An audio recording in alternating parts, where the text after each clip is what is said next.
जब बाप जिंदा होता है ना तो अपने आप को शहजादी महसूस करती है। वो सोचती बाप है तो हम शहजादी हैं। और जब बाप नहीं होता है तो फिर बेटियां दुनिया में अकेली हो जाती हैं।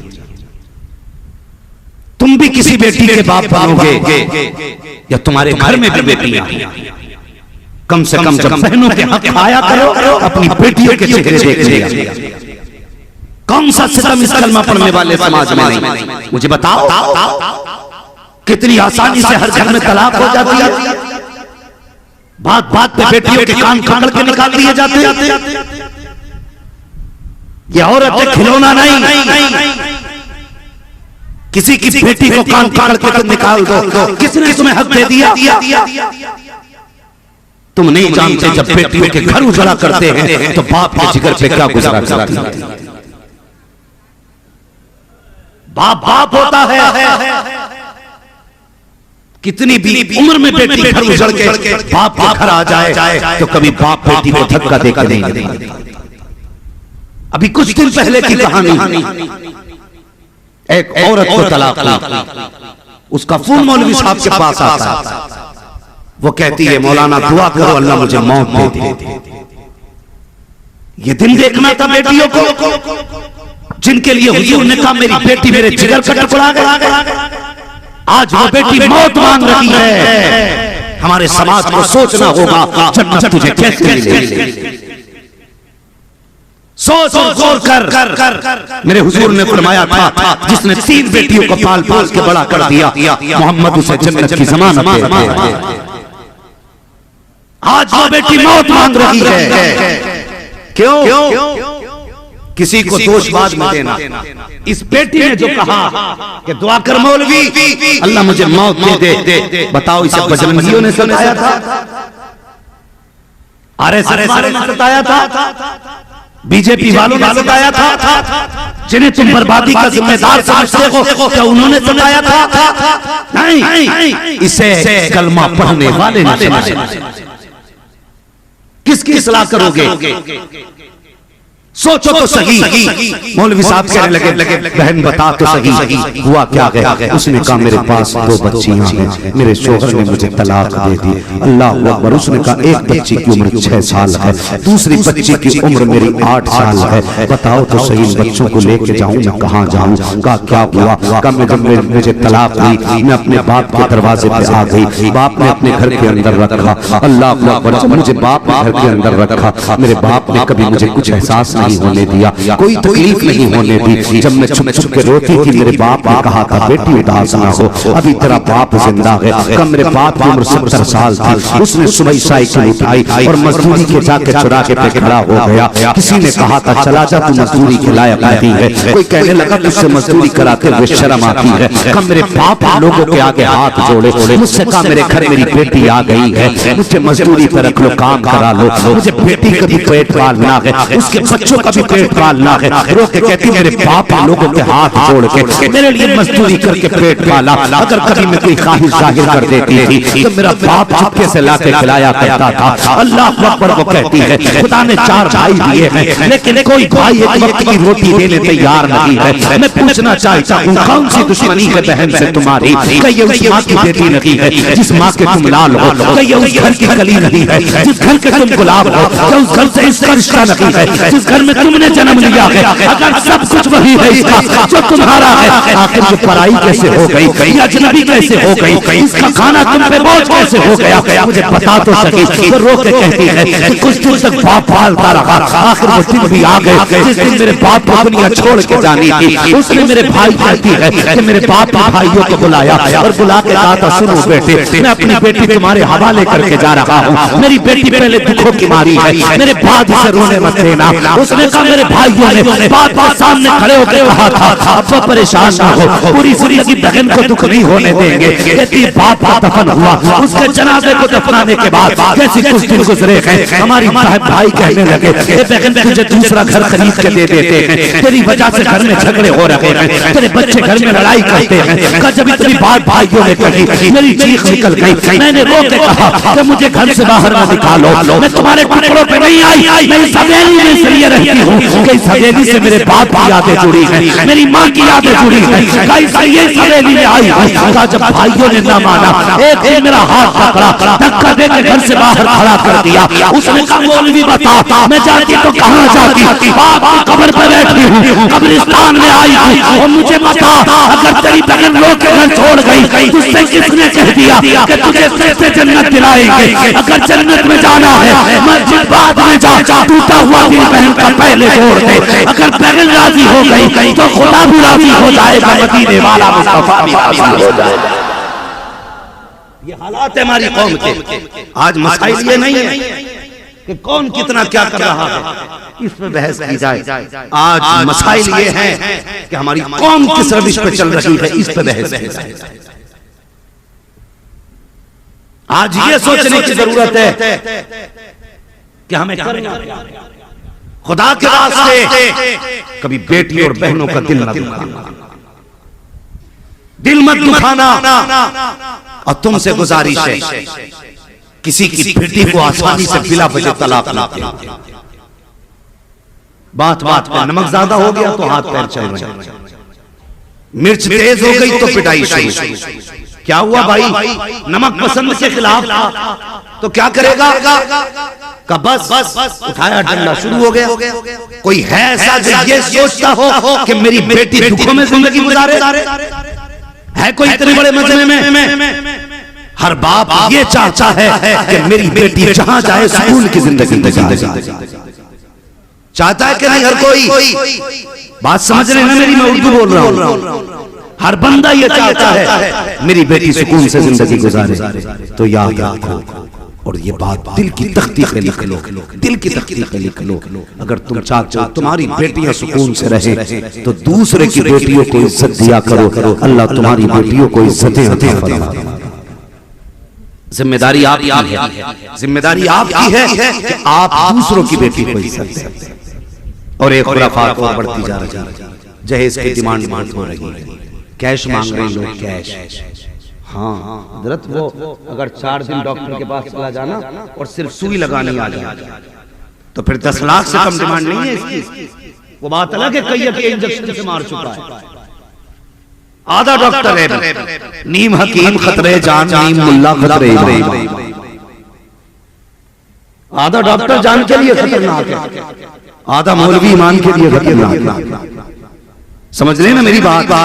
तो जरा सी चमक आ गई तो बंदे की डिमांड बढ़ गई, वो 10 लाख मांगा।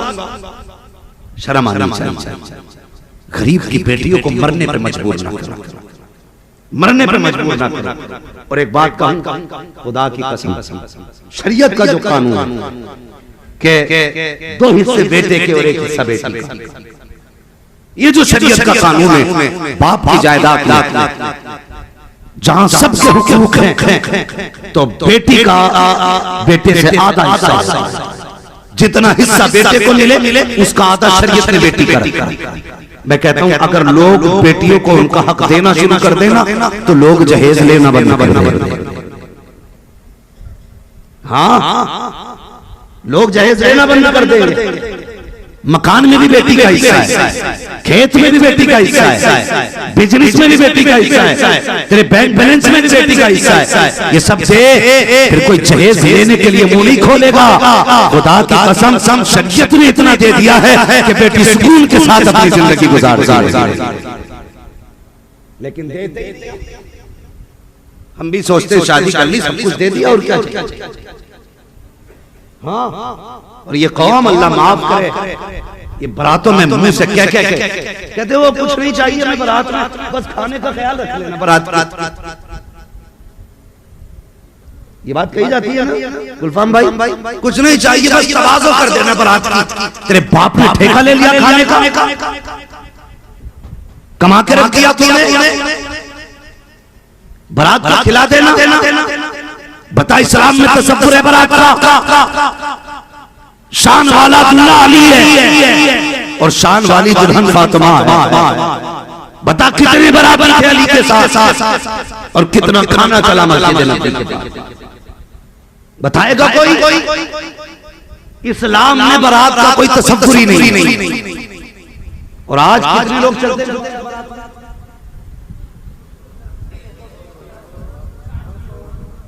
कितने? अल्लाह अकबर। 300 से लेकर 500 600 तक लोग। हाँ हाँ, वही बारात, वही ठलुए लोग जिन्हें कोई काम नहीं, वो बाराती ढूंढते रहते। गलत नहीं कह रहा हूं। हुजूर ने फरमाया निकाह साल करो। इतने मुश्किल हो गए निकाह। बेटी जवान हुई, गरीब थी, तो यार उसने बेटी जवान पालने के बाद जवान कर दी बेटी। उसके बाद रिश्ते की बात आई तो 5 लाख का भिखारी दरवाजे पे आया, कोई 10 लाख का कुत्ता दरवाजे पे आके बैठ गया, मुझे 10 लाख चाहिए, 20 लाख चाहिए। हराम के हैं जो लेने चला आया, यूं ही मुंह फैला के चले आते हैं। जब खाने की बात आई कहता बारात को ठीक ठाक खाना देना। 600 लोग लेकर के गरीब के दरवाजे पे जाके बैठ गए। मुझे बता तो सही, तेरे जहेज की लिस्ट पहले मौजूद थी, तेरे कैश की लिस्ट पहले से मौजूद थी, ऊपर से 500 लोग खाने के लेके जाते हो। मुझे बताओ तो सही, क्या मतलब होता है 600 लोगों को ले जाने का? और यार एक गरीब से पूछो, उसने बेटी के निकाह के इंतजाम कितनी मुश्किल से किए हैं, कैसे बेटी को रुखसत कर रहा है। 600 लोग बारात में जाया करते हैं, फिर भी शर्म नहीं आया करती है। 600 लोग जाकर के बैठते हैं, आधा खाते आधा फेंका करते हैं। और उसके बाद गरीब बाप को देखा करो, कभी इस कोने में घूम रहा है, कभी इस कोने में है, लोगों से कह रहा कोई कमी रह जाए तो माफ कर देना,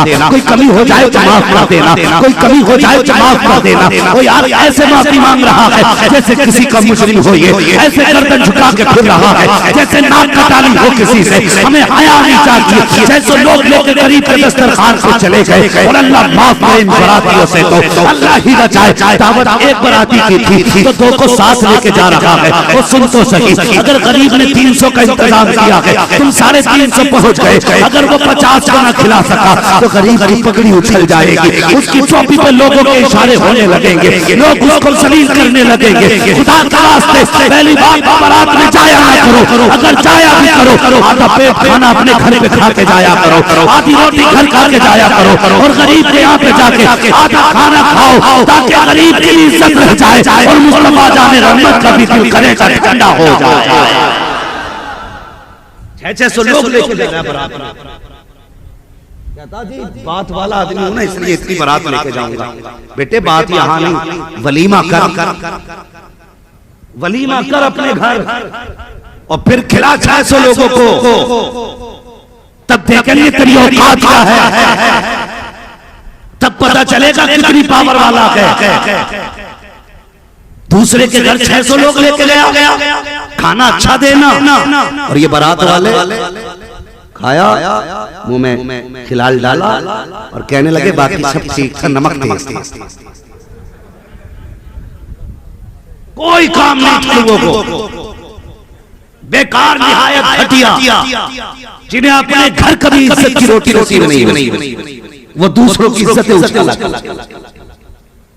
सब कुछ ठीक था, मिर्च वो कोई ऐब नहीं लेना, कहते ठीक था लेकिन पानी पिलाने वाला कोई नहीं। ऐब जरूर निकालते हो, उससे पूछ जिसने बेटी के खाने का इंतजाम किया, पूरी रात जाके इसने ओवरनाइट ड्यूटी की है, इसलिए कि इज्जत से बेटी के हाथ पीले पी सके। इससे पूछ कहां से लाया था खाने का सामान। जिस दिन बेटी पैदा होती है बाप उस दिन ही खाना छोड़ देता है। जिस दिन बेटी पैदा हो जाती है उस दिन बाप ने कपड़े छोड़ देता है, सिर्फ इसी दिन के लिए कि ताकि बेटी को इज्जत से रुखसत कर सके।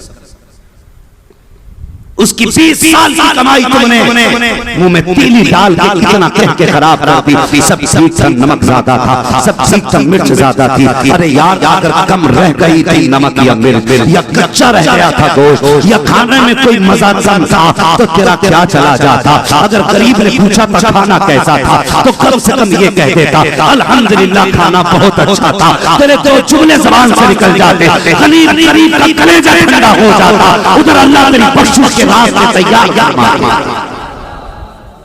ये हैं ठलुए लोग। जरूरत है इस बात पर बहस करने की समाज में।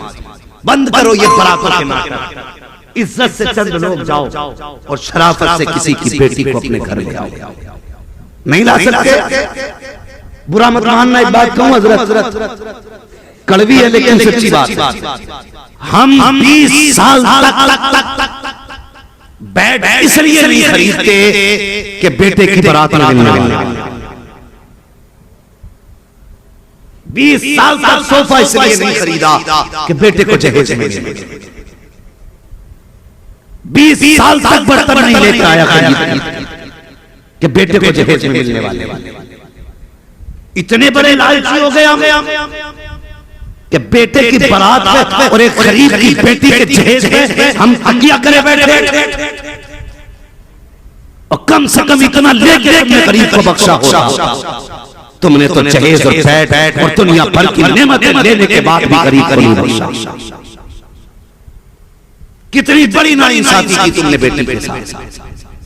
जानते खुदा के वास्ते ये बिला वजह नहीं कह रहा हूं, आए दिन बेटियां सुसाइड कर रही हैं, और ये जो गैर मुस्लिमों के साथ बेटियां निकाह कर रही हैं, इसके जिम्मेदार ये हिंदू नहीं मुसलमान हैं।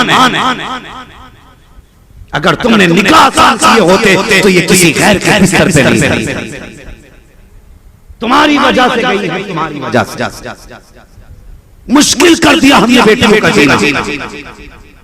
हाँ, जब तक बाप के घर थी तो अब्बा कहता था बेटी पराया धन, यही कहा जाता ना, बेटी पराया। समझ रहे ना मेरी बात? समझ रहे तो बोलिए, मुझे डाउट होता क्योंकि आपकी भाषा और है, मेरी और है।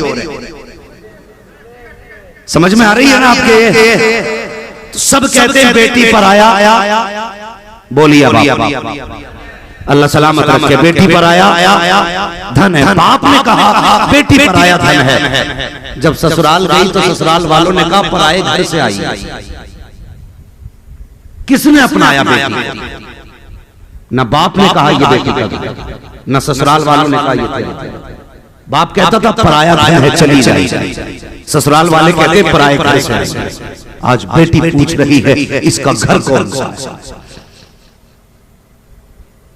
कौन फैसला करेगा ये बेटी का अपना घर कौन सा है?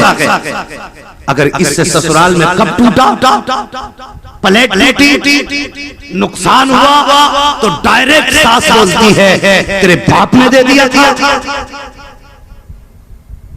जबान पर ताला लगा, होश के नाखून ले, कहीं ऐसा ना हो तेरी बात अल्लाह को नागवार गुजर जाए और अल्लाह तेरी जबान पर फालिश डाल। हाँ, जब ये कहा जाता है ना तेरे बाप ने दिया, तो फिर बेटी को बड़ा एहसास, तब रोती है बेटी।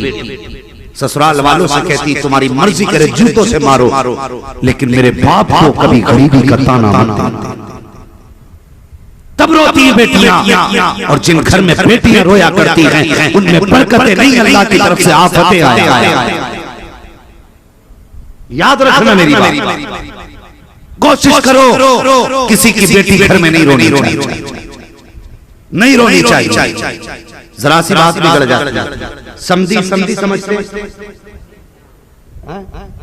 समझी बोला, समझियों की नाक का झगड़ा हो गया किसी बात को लेकर के, तो फिर बेटी नहीं भेजी जाती कि मैं नहीं जाऊंगा। उसने ऐसे कहा कैसे? वही इधर से सब समझी कहता नहीं, मेरी नाक उससे भी ऊंची है। तुम्हारे झगड़ों में पिसा कौन बेटी? एक बच्ची का फोन आया, हजरत दुआ करें 3 साल हो गए मैं घर नहीं जा पाई। मैंने कहा खैर तो है। उसने कहा कि हमारे बाप और हमारे ससुर का आपस का झगड़ा है और इनके झगड़े की वजह से 3 साल से ज्यादा हो गए मैंने अभी तक अपना घर नहीं देखा। तुम्हारी नाक के झगड़े अजीब हो गए, तुम्हारी वजह से दूसरों की जिंदगी मुसीबत।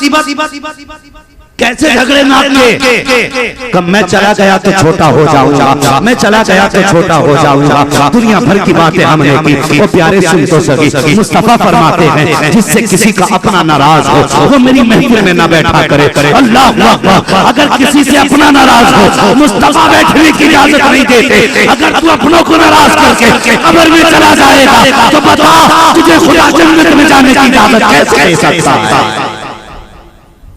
रखा जन्नत वाला है तुम्हारा, जो चागा उठा के खा लेगा। नौजवानों कोशिश करना किसी अपने को रूठने नहीं देना, किसी को नाराज नहीं होने देंगे और रूठे हैं तो रूठों को मना लो रूठों को, अल्लाह अकबर, लेकिन किसी को दिल ना तोड़ो। कई साल बेटियां गुजार देती हैं, कोई देखने वाला नहीं होता, कोई पूछने वाला नहीं। और मर्दों तुम्हारी मर्दानगी को सलाम करूं। जब जी चाहा वाली बोली और कहा निकल मेरे घर घर, ये डायरेक्ट तुम्हारी जबान के जुमले होते हैं, डायरेक्ट निकल मेरे घर से। क्यों निकल जाए? निकाह के बाद आई है, भाग के नहीं आई। अभी निकाल दूंगा। क्यों निकालेगा? तेरा एहसान है जिस दिन से अपने घर से आई है, तेरे बाप के दिए हुए बिस्तर पे नहीं लेटी है, जब से आई है अपने बाप के दिए हुए बिस्तर पे लेट रही है। किस चीज का एहसान? जब से आई है अपने बाप के दिए बर्तनों में खा रही है। और घरों के हालात अच्छे करो, आए दिन झगड़े हो रहे हैं। दारुल में जाके देखो, मौलवियों के पास सबसे ज्यादा सवाल तलाक के आ रहे हैं। क्या जरूरत उम्मत को आ गई कि तलाक हो रही है, विवाह नहीं हो रहा है, मियां बीवी के झगड़े बढ़ते जा रहे हैं। खुदा के वास्ते एक दूसरे का हक समझो, एक दूसरे को हक दिया करो, मेरे मुस्तफा का किरदार समझो। आका करीम की जिंदगी आप देखो प्यारे, जब मेरे हुजूर फतह मक्का के दिन मक्के में तशरीफ लाए हैं, अल्लाह अकबर, हर तरफ खुशी थी मुसलमानों में। हुजूर ने मक्का फतह किया है। आका करीम से लोगों ने कहा था आका मेरे घर मेहमान बन जाए, आका मेरे घर मेहमान बन जाए। मुस्तफा ने फरमाया था लोगों, आज मेरा कहना वहां लगाया जाए जहां मेरी खदीजा की कब्र बनाई गई है। आज मैं अपनी रात खदीजा की कब्र के साथ गुजारूंगा। या रसूल अल्लाह, इतना प्यार किस लिए? मुस्तफा फरमाते हैं जब जमाने में नजरें फेरनी थी, तब मेरी खदीजा ने हाथ पकड़ के मोहम्मद को सहारा दिया। ये किरदार है मेरे मुस्तफा का, और ये सुलूक था हुजूर का बीवी के साथ। ये अखलाक, कितना प्यारा अखलाक हुजूर का, कितना प्यारा अखलाक हुजूर सल्लल्लाहु अलैहि वसल्लम। आका करीम ने इतना फरमाया ना, आज मुझे खदीजा के साथ इनकी कब्र के पास मेरा खेमा लगाया जाए, मैं अपनी रात खदीजा की कब्र पे गुजारूंगा। अल्लाहु अकबर। वो बीवी की कब्र की बात कर रहे हैं, ये जवान तो माँ की कब्र तक जाने तैयार, बाप कब्र तक जाने तैयार नहीं। तुमसे किसने कह दिया जन्नत को थाली में रखा हुआ निवाला ही मिल जाए? शहादत कहे उल्फत में कदम रखना है, लोग आसान समझते हैं मुसलमान। बदलो अपने आप को और रिश्ते निभाना सीखो, रिश्ते निभाना सीखो। अगर तुम गलत बर्दाश्त नहीं कर सकते तो तुम्हें अच्छा कहने का हक भी नहीं। अगर किसी में कमी है उसे माफ करने की आदत, उसे माफ करने की आदत डालो।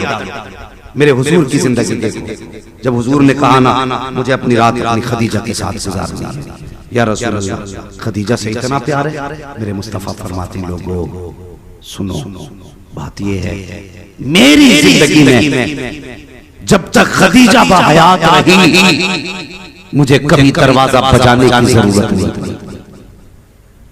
कितने साल हज़रत खदीजा ने हुजूर के गुजारे, हुजूर के साथ कितने साल गुजारे? बता सकता है कोई? अल्लाह सलामत रखे, हर साल जलसे करते अपने हुजूर की कुछ बातें याद रखा करो। 25 साल मेरे हुजूर ने हज़रत खदीजा के साथ, कितने? सारे बोले कितने? 25 साल हुजूर ने हज़रत खदीजा के साथ गुजारे। लेकिन आका फरमाते कभी मुझे दरवाजा बजाने की जरूरत नहीं पड़ी। 25 साल के पीरियड में आका फरमाते जब मैं कभी आता, फरमाते दरवाजे पे आता था फौरन दरवाजा खुल जाता था। मैंने एक दिन कहा खदीजा बता तो सही, मैं कभी खांसता नहीं, कभी आवाज नहीं दी, कभी दरवाजा नहीं बजाया, तुम्हें कैसे खबर हो गई मेरे आने की? हजरत खदीजा फरमाती है महबूब आप दरवाजे की बात कर रहे हो, आप पहले वाले चौक में होते हो, हुजूर आप उस चौराहे पे होते हो, नबूवत की खुशबू मेरे घर में आपसे पहले आ जाया। ये रिश्ते हुजूर के थे। और आका फरमाते एक दिन मैं घर में आया, सुने मेरी माँ बहनें भी सुने, तुम भी किसी के घर में आग ना लगाओ, तुम्हें भी दूसरा काम नहीं। जरा सी शोहर से कमी हो गई, डायरेक्ट कहती है तेरे घर में मुझे सुख ही नहीं मिला, जब से आई हूं मुसीबतों में ही। ना शुक्री ना कर, ना शुक्री के लिए बड़ा सख्त अज़ाब अल्लाह ने रखा है। ना शुक्री ना कर, शोहर घर में आया करे, थक के आया करे, तेरी जिम्मेदारी है शोहर घर में आए सबसे पहले उसके पास आ, उसे सलाम कर, फिर उससे पूछ पानी पिएंगे या चाय पिएंगे, जो वो कहे वो पिला। खुदा की कसम मुस्कुरा के उसका चेहरा देख। आका फरमाते जब मियां बीवी एक दूसरे को मुस्कुरा के देखते हैं अल्लाह दोनों के सारे गुनाहों को माफ फरमा दिया करता है। मगर मुस्कुराने की बात छोड़ो साहब, हालात क्या है ये भी बता दूं हजरत, अगर बात ना कबार ना गुजरे बता दूं। तैयार हैं आप लोग? अगर तैयार हैं तो कहते हैं या रसूल अल्लाह। औरतों के हालात ये हैं, पूरा दिन मोहल्ले में बात करेंगे, कभी इसके घर, कभी उसके घर, कभी उसके घर। जब शाम को शोहर के आने का वक्त होगा तो बैठ जाएगी बच्चे को लेकर। उसे पता जब दरवाजे पे शोहर आ गया बच्चे को मारना शुरू, दूसरी तरफ आटा लेके बैठ जाए। शोहर घर में घुसा, इधर बच्चा रो रहा है और इधर आटा गूंद रहा है, तो वो देख के कहता अब तक खाना नहीं बना। तो जनाब क्या कहती है कि सुबह से इतनी परेशानी।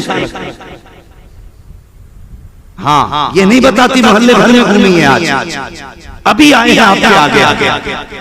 लेकिन शोहर को बेवकूफ बनाने के लिए बच्चे को मार के वापस कितना परेशान कर रहा है कि इससे फुर्सत नहीं मिली सुबह से। शोहर कहता ओहो कोई बात नहीं है, चलो चलो इसे छुपाओ, काम हम संभाल लेते हैं। कितनी मक्कारी औरतों के अंदर आ गई है। खुदा के वास्ते मुस्तफा के बेटी की कनीज बनने वाली बेटियों, जरा तुमसे भी गुजारिश है, शोहर घर में आया करे तो इसके आने से पहले चेहरे पे बारह ना बजाया करो, अपने चेहरे पे काला ना करो, घर के हालात सारे चेहरे पे न लाया करो। अगर घर में कोई हादसा भी हुआ है तो चेहरा सही करके बैठ जा। अल्लाह अकबर। जब शोहर घर में आए चेहरा बिगाड़ के न दे, मुस्कुरा के दे, तक उसकी उतने की अल्लाह गुनाह तेरे सारे माफ फरमा दे।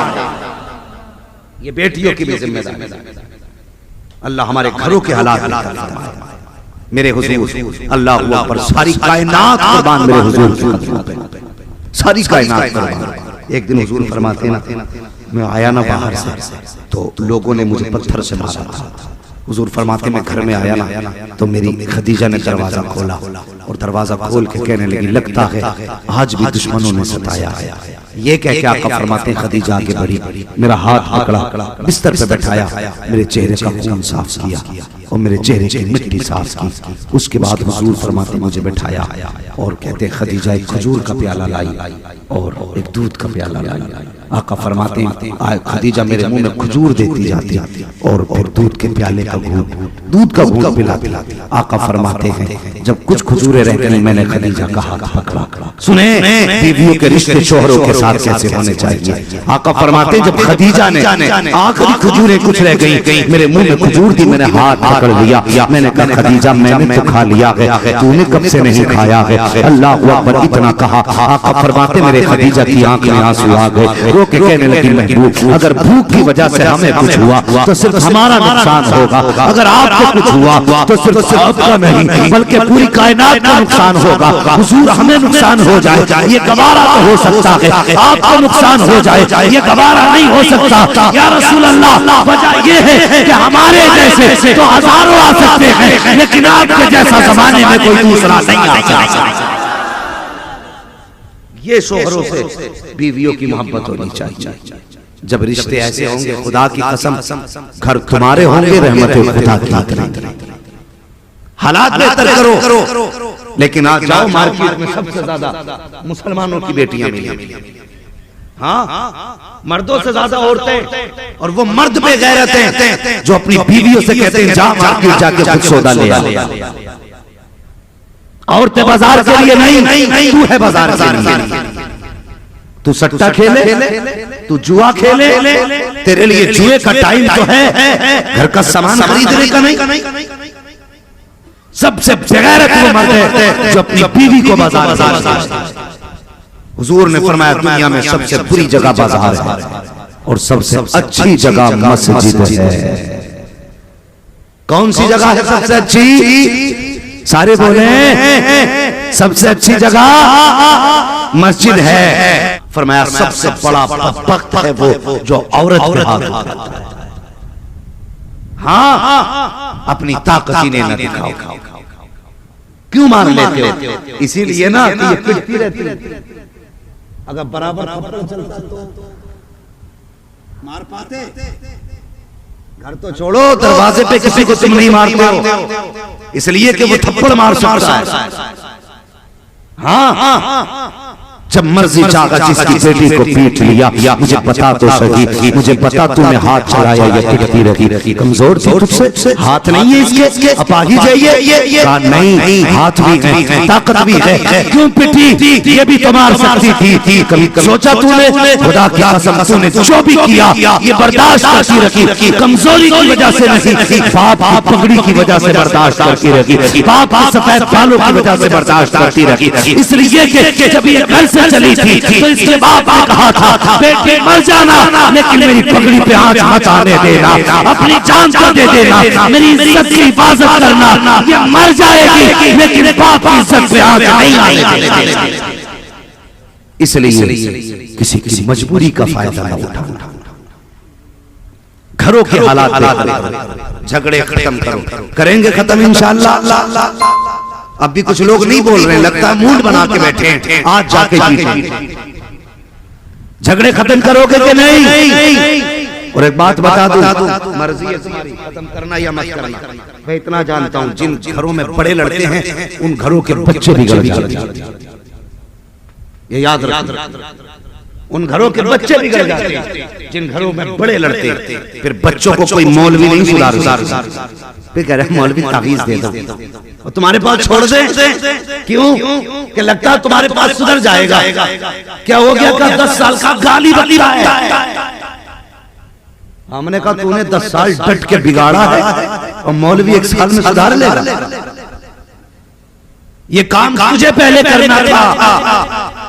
तुझे बच्चों के सामने गंदी जबान इस्तेमाल नहीं करनी थी, बच्चों के सामने गाली नहीं देनी थी। बच्चे तो वो सादा कागज होते हैं, इन पे जो लिखा करते हो वही लिख जाया करता है। बच्चे बड़ों को देख के सीखा करते हैं। मुझे बताओ, अरब के बच्चों को कोई अरबी पढ़ाने आता है? हिंदुस्तान के बच्चों को कोई उर्दू पढ़ाने आता है? और यार ये जिस माहौल में पैदा हुए, बंगाल में पैदा होने वाला बच्चा बांग्ला बोलता है, यूपी में पैदा होने वाला उर्दू बोलता है, हाँ कर्नाटक में पैदा होने वाला करना बोलता है, सब अपनी अपनी भाषा बोलते हैं। इन्हें किस उस्ताद ने पढ़ाया? कोई पढ़ाने नहीं आया। बाप पर बोलते सुना, बच्चा बोलने लग गया। बाप ने बंगाली भाषा बोली, बेटा बंगाली बोलने लगा। बाप ने अरबी बोली, बेटा अरबी बोलने लगा। बाप ने इंग्लिश बोली, बेटा इंग्लिश बोलने लगा। अगर ये जबान तेरी सुन के बोला है तो गाली भी तेरी सुन के बोल रहा है। तूने गाली बकी तो बेटा बोल रहा है, तूने बदतमीज बोला तो बेटा बोल रहा है। आओ उठा, एक तारीफ तुझे बताऊं। एक बुजुर्ग बहुत बड़े गुजरे, असर का वक्त का सफर कर रहे थे, नमाज का वक्त आया,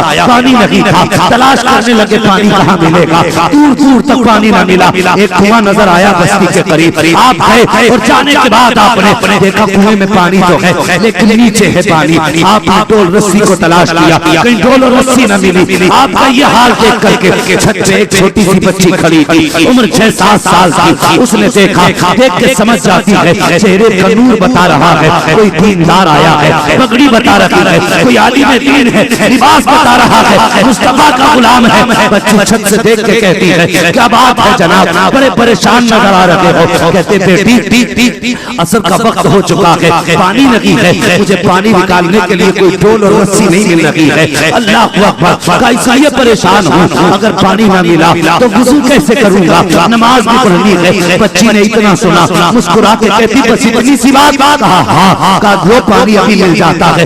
ये कह के बच्ची छत के किनारे के करीब आई है। आने के बाद बच्ची ने कुएं की तरफ मुंह किया है और यार कुछ पड़ा नहीं बल्कि थूक दिया कुएं की तरफ। जैसे थूकना था, अभी थूक पानी में नहीं गया, पानी उछल के कुएं के किनारे तक आके खड़ा हो जाता। बच्ची कहती है जनाब कर लीजिए वुजू। जब इतनी बात बच्ची ने कही ना वुजू कर लीजिए, तो वुजू तो किया जनाब ने, नमाज भी पढ़ी। कहने लगे बेटी एक बात बता, तुझ पे तो अभी रोजे भी फर्ज नहीं, नमाज भी फर्ज नहीं, फिर ये तूने फजीलत कैसे हासिल कर ली कि तूने थूक दिया और कुएं का पानी किनारे पे आ गया। उसने कहा बाबा ये राज की बात है। कहा कौन से राज की बात? उसने कहा किसी को बताना नहीं। बात यह है जब हम रात को बिस्तर पे लेटते हैं ना तो हमारी माँ ने 100 दानों की तस्बीह बना के दी है। कितने दानों की? 100 समझते हैं ना? 100 दानों की, 100 दाने की तस्बीह बना के दी है। कहा मेरी माँ उस वक्त तक नहीं सोने देती है जब तक मैं हुजूर पे 1000 मरतबा दुरूद नहीं पढ़ लिया करती थी। वो बच्ची कहती है कोई इबादत का कमाल नहीं, ये हुजूर पे दुरूद पढ़ने का कमाल है। पता चला जैसे बच्चों को तरबियत दी जाती है बच्चे वैसे ही बना करते हैं। इसलिए अगर चाहते हो नस्ल अच्छी हो तो बच्चों को तरबियत अच्छी दो।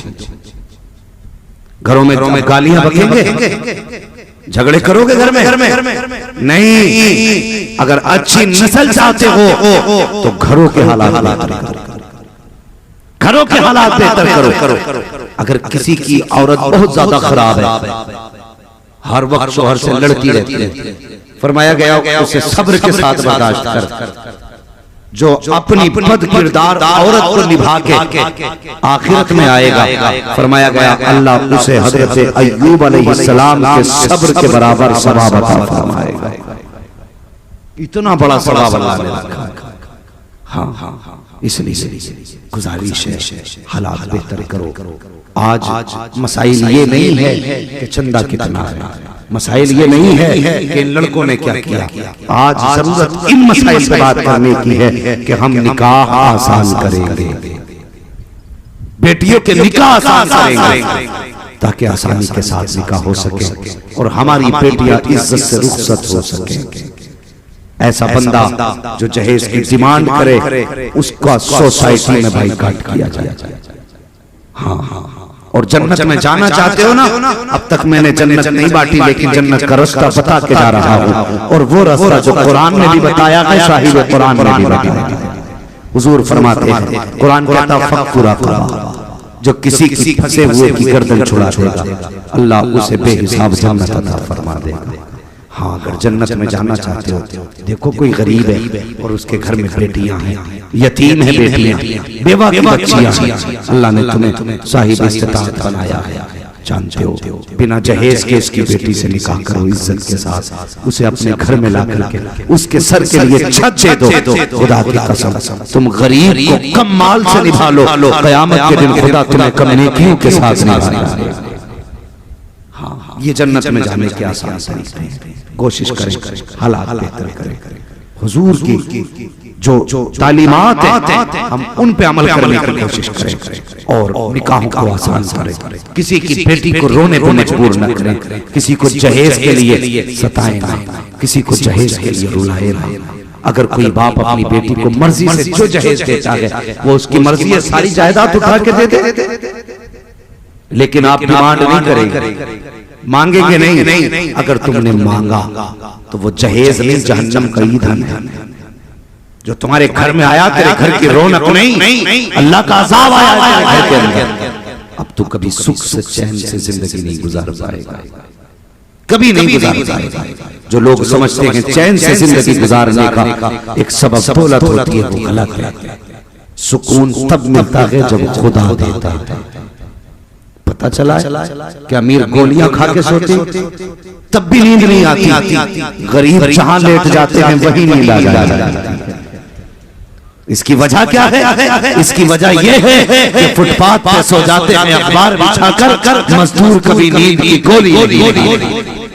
इसलिए कि मजदूर के दिल को खुदा ने सुकून बख्शा है और अमीर के दिल को सुकून नहीं। दौलत होते हुए नहीं सो पाता। सुकून खुदा की तरफ से होता है, दौलत की तरफ से। इसलिए काम ऐसे करें जिससे अल्लाह दुनिया में भी सुकून अता फरमाए, आखिरत में भी सुकून अता फरमाए। और मरो तो अपने बेटों को तो देते ही हो जायदाद, कम से कम बेटी को घर में एक कमरा जरूर दे ताकि तुम्हारे बेटी तुम्हारे घर पे आए तो उनकी भाभियां उन्हें घर से न निकालें। अगर घर से निकालेंगी तो एक कमरा अगर तुम बेटी को देके चले जाए तो पूरी जिंदगी अपना हक समझ के बेटी उसमें आती रहेगी। वरना याद रखना, अगर तुम्हारी वजह से बेटी रोई तो अल्लाह कब्र में करवट लेने तक की जगह नहीं देगा, करवट लेने तक की जगह नहीं। इतनी तंत्र कर दी जाएगी कि करवट तो क्या तुम उसके अंदर जो पसलियां मिला दी जाएंगी ये तक नहीं खुल पाएंगी। बेटियों के साथ इंसाफ करके जाओ, इन्हें रुला के ना जाओ, इन्हें कम से कम कमरा दे के चले जाओ। और याद रख तो बेटे को सारी संपत्ति दे दे। बेटा कितनी बार तुझे इसाले सवाब करता है, साल में एक बार बरसी करता है, कभी बाप के लिए बेटा कुरान नहीं पढ़ता। लेकिन ये बेटियां जिनको तुमने कुरान पढ़ाया, जब जब कुरान लेके बैठती है तब तब हाथ उठा के कहती है या अल्लाह मैंने जो कुरान पढ़ा है इसके बदले में मेरे बाप के गुनाहों की मग़फ़िरत फरमा। ये बेटियां होती हैं, बेटियों के साथ इंसाफ करो, इनके साथ ज़्यादती ना करो। और बापों तुमसे भी गुजारिश है, हाँ तुम ये मत समझना सारे हक तुम्हारे बेटों पे ही हैं, तुम पे भी बेटों का हक है। जहां बेटों से बाप के बारे में हिसाब होगा वहां बाप से बेटों के बारे में हिसाब होगा। इसलिए अल्लाह से डरे, जिसका जो हक है वो उसका हक अदा करे। बात बात के लिए किसी का दिल न दुखाएं, किसी को तकलीफ न दें। आज घर घर में झगड़े हैं, भाई भाई से नाराज है, हुजूर को कैसे मुंह दिखाओगे मुझे भी बता दो। किसी का भाई नाराज है, सुबह उठा उसे मना लेना, राजी कर लेना। बात नाक की आ जाए, कोई कहे तुझे शर्म नहीं आई, बड़ा बेगैरत है, पहले आके सलाम किया, कह देना मैं गैरत को देखूं या मदीने वाले की मोहब्बत को देखूं। मेरे हुजूर ने कहा है जो रूठे भाई को पहले सलाम करता है अल्लाह उसे जन्नती बना। तो सबसे पहले हम अपनों को राजी करें, भाई भाई के झगड़े खत्म करो, बाप बेटे की नाराजगियां खत्म करो, खानदान खानदान के झगड़े खत्म करो। सिर्फ एक रस्सी थाम लो, वो रस्सी मेरे महबूब मुस्तफा जान रहमत की मोहब्बत की रस्सी है। सारे रस्सी में बन जाओ और दुनिया को बता दो कि मोहम्मद से वफा तूने तो हम तेरे हैं। ये जहां चीज है क्या लोहो कलम तेरे हैं। या अय्युहल्लज़ीना आमनु दुखुलू फिस्सिल्मि काफ़ा, ए ईमान वालो पूरे पूरे इस्लाम में दाखिल हो जाओ। ये मतलब है दुरंगी छोड़ दे रंग हो जा, सरासर मोम हो जा या फिर सरासर संग हो जा। हमें हुजूर से मोहब्बत करनी है। नौजवानों अल्लाह तुम्हें सलामत रखे। इतनी रात को आए बैठे हो, इतनी रात तक तुमने हुजूर की बातें सुनी है। अल्लाह सबको मुस्तफा जान रहमत का सच्चा इश्क अता फरमाए, हुजूर का सच्चा प्यार अता फरमाए और इसी तरह हमें हुजूर की बातों में जिंदगी गुजारने की तौफीक अता फरमाए। जो लोग नहीं आए हैं यकीनन या तो वो सो रहे होंगे या मोबाइल चला रहे होंगे, दो ही काम कर रहे हैं, या तो सो रहे होंगे या मोबाइल चला रहे होंगे। सो के भी रात गुजरनी है, मोबाइल चला के भी रात गुजरनी है। नसीब वाले हैं जिन्होंने रात मुस्तफा की महफिल में बैठ कर गुजारा। अल्लाह क़यामत में पूछेगा बता उस रात कहाँ था। तो जो मोबाइल चला के रात गुजार रहे हैं वो अपने हिसाब का इंतजाम करें, जो सो के गुजार रहे हैं वो अपना हिसाब देखें। खुदा की कसम जो जलसे में आके बैठे हैं मुबारकबाद के लायक हैं। अल्लाह पूछेगा रात कहाँ गुजारी, कह देंगे मालिक दुनिया सो रही थी, हम तेरे महबूब की बातों में रात भर जागते रहे, रात भर जागते रहे थे। ये महफिल बड़ी बरकत वाली महफिल है। अल्लाह करीम इस महफिल को कबूल फरमाए, नौजवानों की मेहनत को कबूल फरमाए। और मैंने जो गुफ्तगू की है अल्लाह इस पर पहले मुझे अमल की तौफीक अता फरमाए, उसके बाद पूरी उम्मत मुस्लिमा को अमल खैर की तौफीक अता फरमाए। बिलखुसूस अराकीन कमेटी, मेंबरान जलसा और जितने भी इस जलसे को सजाने वाले, सुनने वाले, आने वाले, जाने वाले हैं, अल्लाह सबको आज के जिक्र के सदक़े में मुस्तफा के मदीने की हाज़िरी नसीब फरमाए। पीछे वाले आमीन नहीं कह रहे हैं, कुछ और चाहिए। अल्लाह ताला सबको करोड़पति बना दे।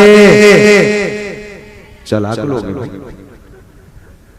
होशियार लोग, अल्लाह सबको मुस्तफा के मदीने का मेहमान बना दे। सुभान अल्लाह, ये है बात। मदीने की बात आई तो तड़प के बोले, और जब दौलत की बात आई तो ठोकर मार दो। क्या करेंगे करोड़ों का?